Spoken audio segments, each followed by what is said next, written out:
Welcome to Liverpool versus everybody. Just doing a small transfer deadline show reaction. Um, I'm trying to make this as quick and short and sweet as possible. After all, there wasn't much business that we conducted um, before the window shut, which, at least for me, it was to be expected. Klopp has this amazing, incredible trust in this, what I see as a bare bones squad right now, selling a lot of players, loaning a lot of players out, and not necessarily filling all those areas with anything, in my opinion. So the Milner situation for me is basically a situation where I think Klopp sees Milner as a a really important part to the team. He had some really good moments last season. One that stands out for me is the assist for Lovren that pretty much gave us the win against Borussia Dortmund at Anfield, amongst others. So I think he sees Milner as a player that we need in the squad, and he's probably not going to play midfield, which is his preference. So somehow to fit him in is to play him at left back. And listen, for everything he can say about his players in a positive light, to quote unquote defend them in the press. You notice he came to Moreno's defense, but you see he hasn't started the last 2 games. So, or 3 games, I forget. Last 2 games. So he sees the problem there, and I think in January it'd be insane if we didn't go for it. So this transfer window is over and shut. If I had to grade it, I would give it. I know a guy left a comment on my last video. I think he gave it a 6.5. I say it's about accurate. I think by October, November, Gini Wijnaldum he would have improved by then. Sorry. And so I think I'd be more inclined to give it like a 7.5, because I also think matchup is going to be really, really good for us. Karius, we'll see when he gets in, and of course Mane. So 6.5 seems a pretty legit score. I just think we need some steel in the squad, man. We need some toughness in the squad. There's no way in the world a guy like Dele Alli should be able to get on the pitch and be intimidating like that to players. At least that's what I saw. And there's no way in the world that should happen. In a game like Burnley, who is going to be the guy to rally the boys together, to get everybody on one accord to fight, and not allow Liverpool Football Club to lose a game like that? If you're going to lose, losing like that is just beyond embarrassing, and it's unacceptable. So we need some more guys like that.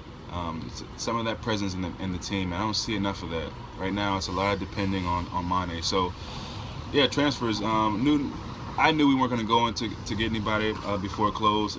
If you look at the pressers that Jurgen Klopp was in, he, if anything, seemed irritated that these questions kept coming, and he was happy for the window to hurry up and come and slam shut. For me, the teams that improved, Leicester, we got to play them next. Defending champs, they got Islam Slimani. He'll be linking up with his international teammate, Riyad Mahrez. Slimani is very underrated. I think a lot of guys are sleeping on him. I would have loved Liverpool to get him as a great goal-to-game ratio there in the Portuguese league for Lisbon.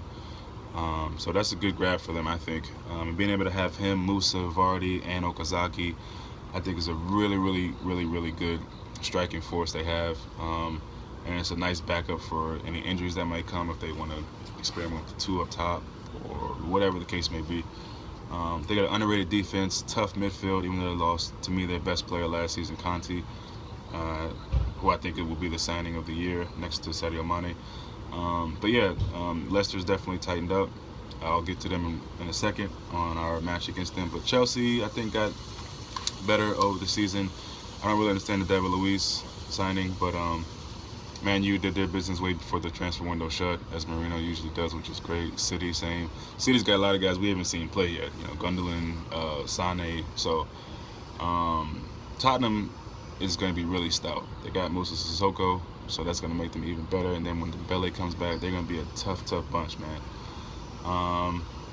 There's no other teams that really, really stepped up that much to me, so I feel like, they're going to cause problems. Besides the teams I named, Leicester, Tottenham, of course Chelsea, Man U, and City. So um, I still see us in the top four. I definitely would probably change my top four though now, and I'd go Man U. I think right now they're better than City. I think when you look at the team collectively, I just think they're a better team, and I think they have a better manager. I think Mourinho is better than um,